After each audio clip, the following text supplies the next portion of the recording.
Putting the straps over my shoulder, I looked at my white shoes walking down the sidewalk of my neighborhood. Not that far from me, I hear a door creak open and my new neighbor emerges from her house. I remember seeing moving trucks the other day. What was her name? Whatever. I make my way to Boca High School. As the building comes into view, I see the premises surrounded by hormonal teens. I walk up the stone steps and push the heavy steel doors, entering the building, going to my first class of the day. Once I slump into my desk, my interest is not fixated on my teacher blabbering of the meaningful aspects of Shakespeare's works. I keep my eyes on the window for the rest of the period on the garden flowers outside, soaking up the sun's rays and ever growing. When I feel movement on my desk, I snap my head to the direction of it and find myself looking at my teacher hand me the most recent test I took. "What happened? You usually do better," he spoke, moving down the aisle, handing the rest of his pile out. "All I remember from this test is the drawing I did of the flowers outside I drew, and then crossing it out. I shoved it in my backpack, opening the zipper for the first time in a while. My next class I spend staring out the window again, rather than bothering to listen to the teacher go on and on about upcoming assignments. I don't like thinking about upcoming anything. I moved my attention to the white tile floor underneath my white shoes. The clicking of my shoes is audible throughout the room, like the clicking from the porcelain floor leading the way to the room with white walls. The people in plain, bold-colored clothing and large white coats. People all around holding information that may damn you forever. Playing guessing games with everyone. I hate it. I especially hate it when you assume the worst and it doesn't compare to the hell of knowing I walk around with poison in my blood.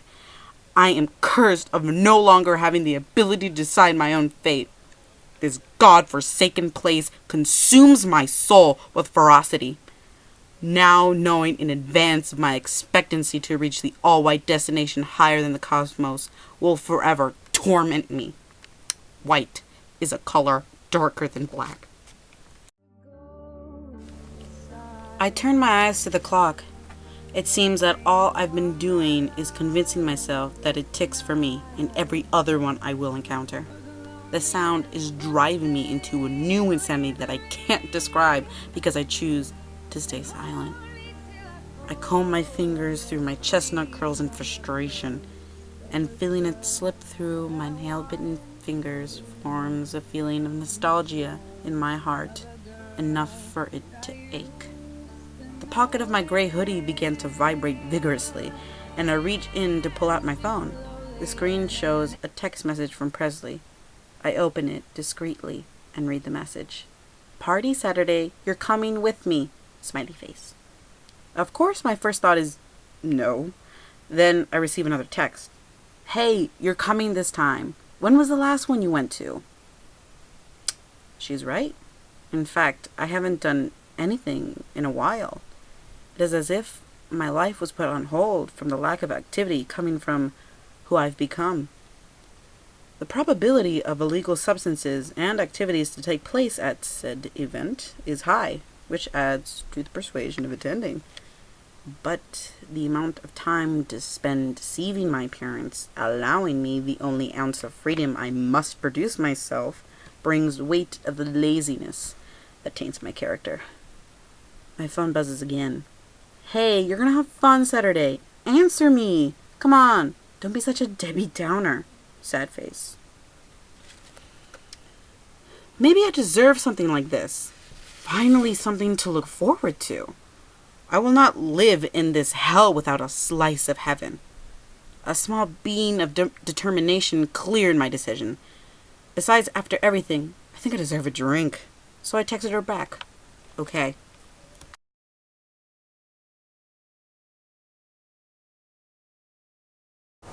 I creep my way through my house, cautious of making any movement to disturb my parents of sleep, for them to interfere once again at my struggle I had of steering clear from stress.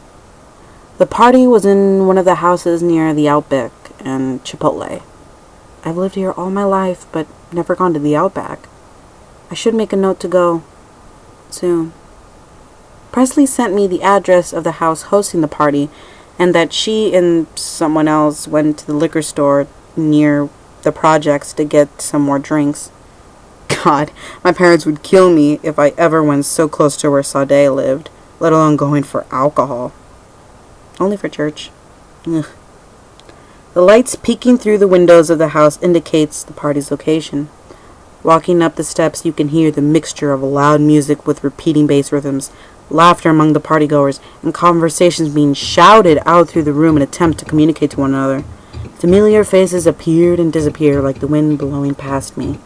The atmosphere is filled with the humidity of sweaty bodies and the smell of alcohol and whatever the group in the corner is smoking.